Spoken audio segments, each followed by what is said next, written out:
Rahim. Alhamdulillahi Rabbil Alameen wassalatu wassalamu ala Sayyidina wa Maulana Muhammadin wa ala alihi wa azwajihi wa ashabihi wa ahbabihi wa zurriyatihi wa itratihi wa atba'ihi ila yawmiddin ajma'in bi rahmatika ya arhamar rahimin. We're continuing our reading of Allama Iqbal's Reconstruction of Religious Thought in Islam, and today we are starting from in the interest of securing a complete vision of reality. Therefore, it's connected to the discussion we looked at the last time, where Allama Iqbal said there are two types of knowledge: mediated knowledge and intuitive knowledge. And mediated knowledge, according to that conception, was the knowledge of the object through sense perception and conceptual apparatus. But on the other hand, intuitive knowledge is a direct association with objects. So he's building on that binary conception of knowledge. In the interest of securing a complete vision of reality, therefore sense perception must be supplemented by the perception of what Quran describes as fu'ad or qalb, that is heart. So there's according to Allama Iqbal, there's a so intuitive knowledge, he would say, is through heart. On the other hand, mediated knowledge is through sense perception plus concepts and all that.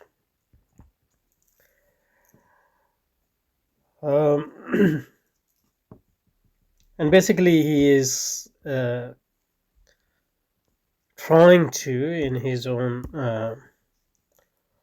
understanding, trying to make a room for non-scientific, so-called non-scientific, non-conceptual knowledge like wahi, revelation and ilham here.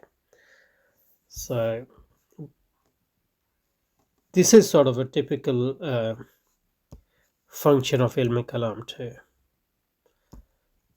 In a period where scientific knowledge has become the sole paradigm of what knowledge is, Allama Iqbal is accepting that paradigm but saying that it doesn't give us the full conception of reality.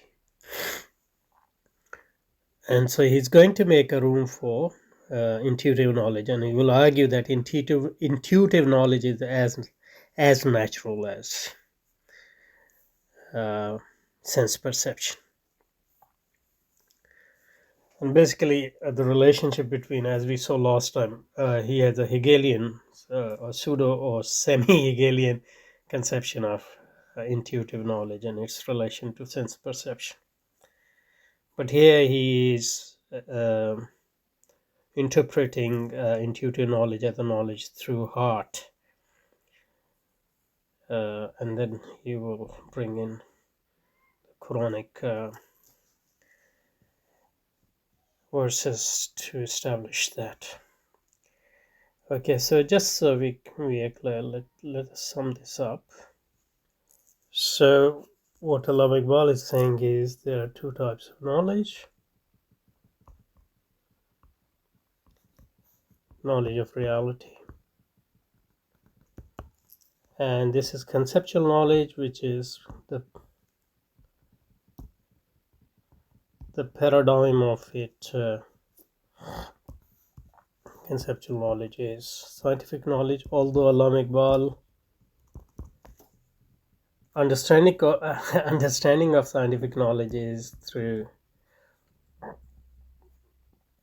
British empiricist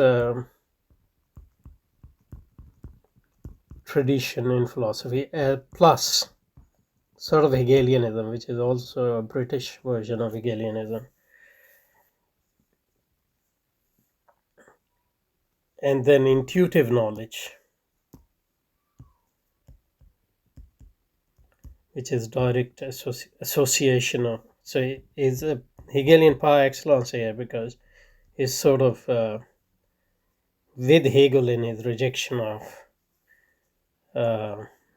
Kant's claim that intuitive knowledge, reason doesn't have, there's no intuitive knowledge except for sense perception and all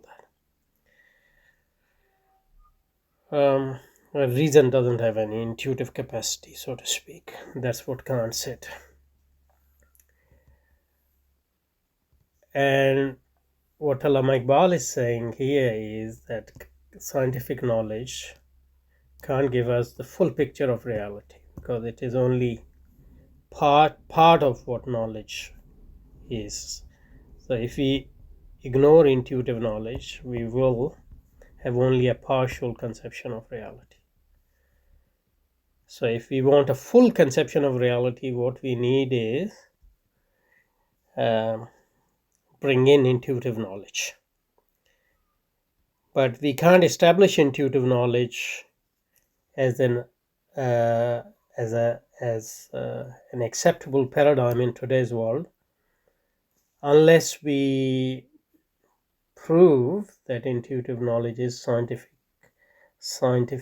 in it is also scientific in a sense. So unless we sort of establish not, or at least not, if not scientific, natural credentials of intuitive knowledge, and that would be one of his projects in here, Reconstruction of Religious. And then he would claim that intuitive knowledge is, or part of intuitive knowledge is, consistent revelation and ilham and all that. So that's how he sort of will provide a justification for Islam to coexist with a scientific culture. And that's not a bad thing for him, because scientific culture is already argued, and he will keep arguing that scientific culture itself is the development of Islamic and Quranic insights. Okay. But as we'll see, Iqbal's conception of intuitive knowledge and its naturalization, and then connecting it to the Islamic Quranic conception of heart as a source of that sort of knowledge is, if not totally wrong, at least is very problematic, as we'll see. Because Quranic conception of heart, qalb, and also fuad, and also sadr, the 3 words Quran uses, it is different from Allama Iqbal's conception of intuition as a sort of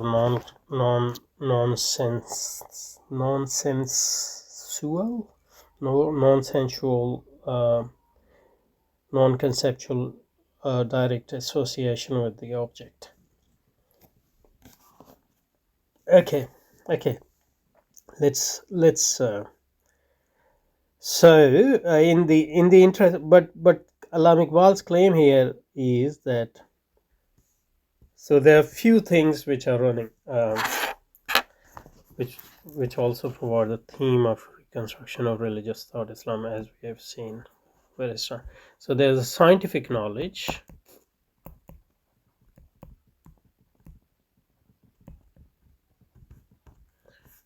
which is now in a sort of conceptual knowledge, mediated knowledge,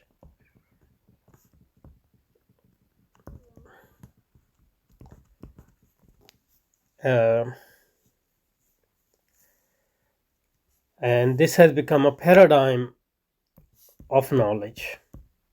There's nothing wrong with that.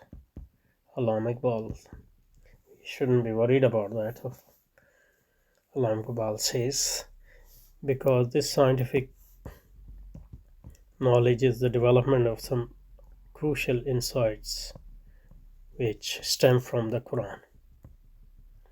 We looked at it at several points.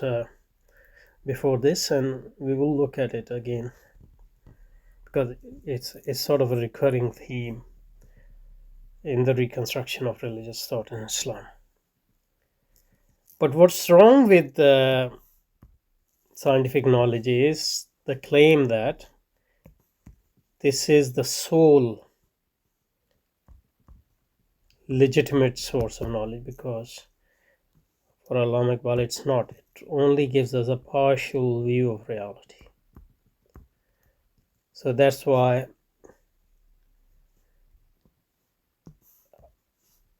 his critique of science is not that it is basically a misguided method and epistemology, but it is that it is partial, something partial which sort of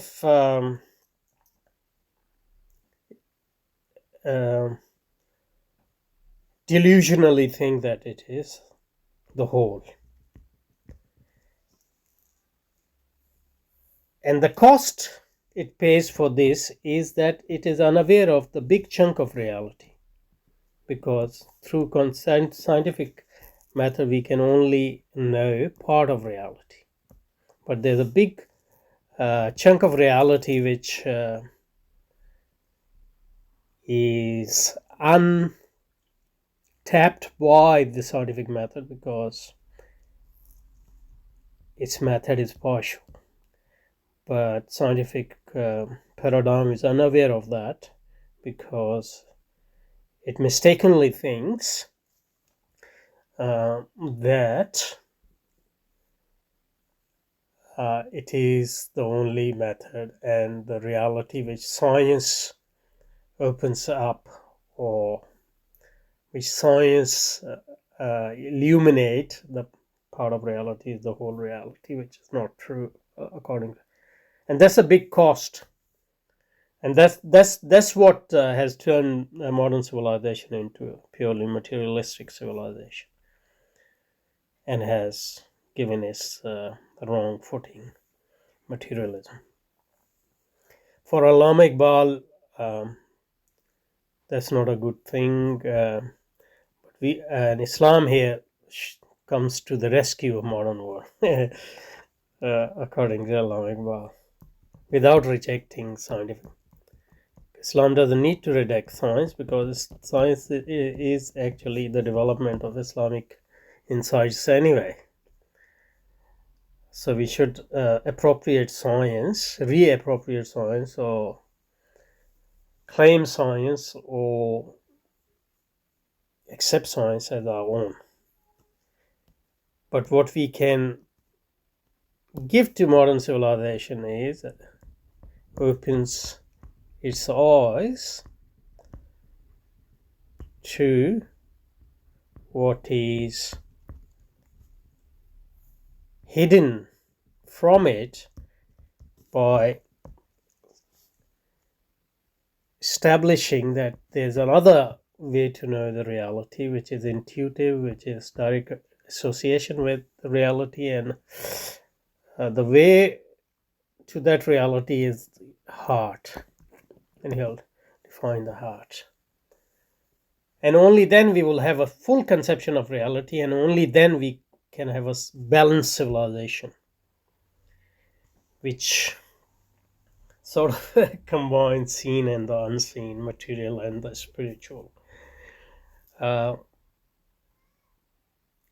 But we can't do this unless because modern mind is incapable of knowing something mysterious or accepting something mysterious. So we have to prove that this intuitive knowledge and its source is not something mysterious. It is as natural as sense perception and all that. So that's his take on this here. I think at this point, if you understand this point, then you will understand the heart of the reconstruction of religious thought in Islam. Okay, so In the interest of securing a complete vision of reality, therefore, sense perception must be supplemented by the perception of what the Quran describes as fuad or qalb. Fuad or qalb both mean heart, but and they have variety of meanings associated with them. So these are two words which have multiple meanings.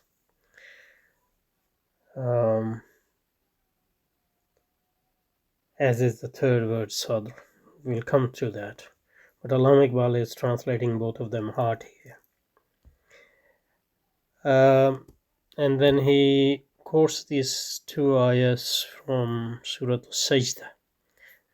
We'll read his translation, which is, I think, from one of the earlier non-Muslim English translation. And it's a terrible translation, actually, but anyway. God hath made everything which he hath created most good. الذي أحسن كل شيء خلقه وبدأ خلق الإنسان من طين, and began the creation of man with the clay, then ordained his progeny from the germs of life, from sorry water. ثم جعل نسله من سلالة من ماء مهين, then shaped him ثم سواه, and breathed of his spirit unto him. وَنَفَخَ فِيهِ مِنْ رُوحِهِ,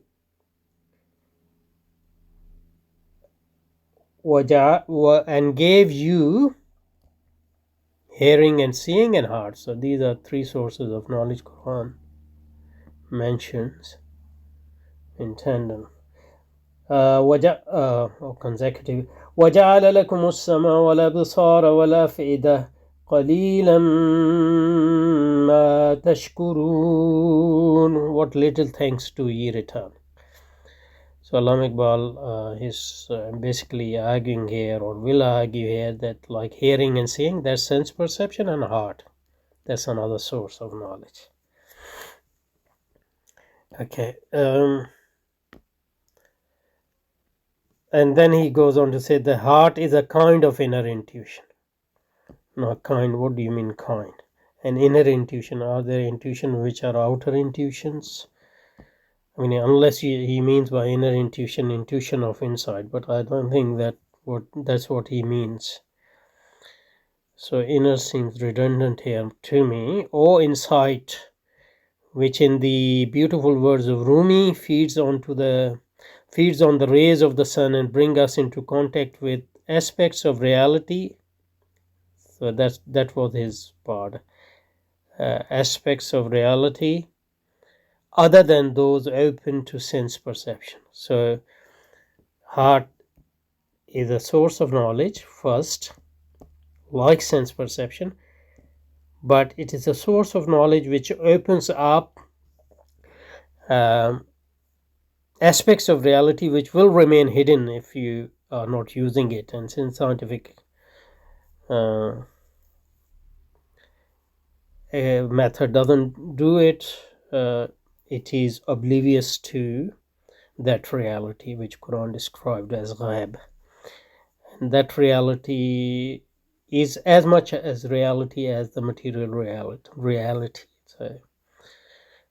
So reasserting that and sort of persuading the scientific community and the West and the Muslims to see that other source as natural a source of knowledge as the scientific or source of knowledge or sense perception. Let's see what which verses of Maulana Rumi he is referring to. Let's see what the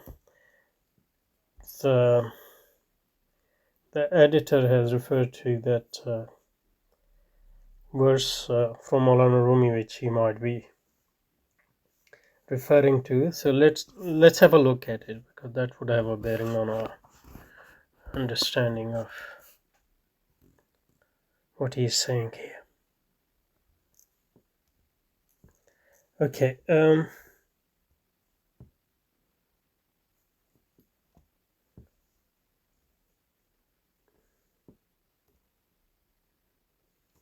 Okay. So what he's saying is hisse abdan قوت ظلمت میخورد حس جان از آفتاب میچرد. According to the editor, this was is the one he might be referring to. So let me write it down, and then we'll have a look at it. So what Malarumi is saying is our sense perception, so our bodily sources of knowledge, they are eating the food of darkness. Kuvat zulmat, or kut, sorry, not kuvat. Kut zulmat mikhorat. The food of darkness. So that doesn't bear well on scientific method. So this is a source of knowledge, which is a bodily sense perception. But there's another source of knowledge. Hisse Jan. And Jan can mean ruh, soul. It can mean what Quran means by heart. It can mean your whole life, Jan. So hisse Jan. So there's another sense. So this is a sort of in a spiritual sense, or what Allah Iqbal will call intuitive sense. This intuitive sense gets its food from the sun, and the sun is I guess a metaphor for higher spiritual realms. So our body perceptions are based on, material and biological and physiological sources, but in a sense, the sense, spiritual sense, that gets its source or its food or its strength from the higher realms, from God himself, I guess. That's what he's saying. And what the scientific culture is, and with the combination of these two, you